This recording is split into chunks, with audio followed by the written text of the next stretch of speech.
Hello বন্ধুরা, টুলুর কিচেনে সবাইকে স্বাগত জানিয়ে আজ বানাবো পায়েস। পায়েসটা বানাবো খুবই ইজি আর অল্প সময়ে টেস্টি বানাবো। প্রথমে গ্যাস অন করে কড়াইয়ের মধ্যে 1 লিটার দুধ ফুটতে দিয়েছি। দুধটা ফুটে ওঠার পর 50 গ্রাম চাল ভালোভাবে ধুয়ে পরিষ্কার করে দিয়ে দিলাম।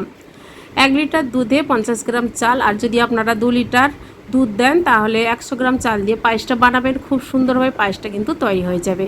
এবার চাল দুধের সঙ্গে মিনিট 20 টাইম দিয়ে গ্যাসের ফ্লেমটা লো রেখে প্রথমে আমি ফুটতে দেব। ফুটে ওঠার পর চালটা প্রায় 80% মতো ফুটে গেছে। বেশি গলে গেলে কিন্তু পায়েসটার স্বাদটা ভালো হয় না। এরপর দিয়ে দেব চিনি। চিনিটা আপনারা আপনাদের মতো যে যেমন পায়েসের মিষ্টি খেতে পছন্দ করেন সেইভাবে অনুপাতে চিনি দেবেন। আমি এখানে হাফ বাটি চিনি দিয়ে দেব।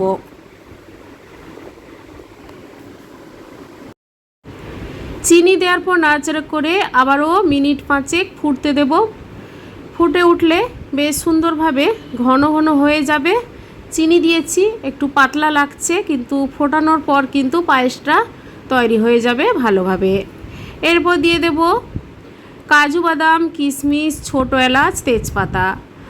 কাজু বাদাম কিশমিশ আপনারা অল্প ঘিয়ে ভেজে দিতে পারেন। আমি ঘিয়ে না ভেজে সরাসরি পায়েসে দিয়ে দিচ্ছি। আর পায়েসটা আপনারা বেশি পাতলা করলে কিন্তু খেতে ভালো হয় না। অল্প লবণ দিয়ে দেব।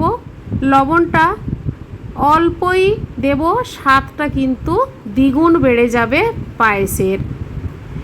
এরপর নাড়াচাড়া করে কিছুক্ষণ রেস্টে রেখে সার্ভ করে নিচ্ছি গোবিন্দভোগ চালের ইজি পায়েস।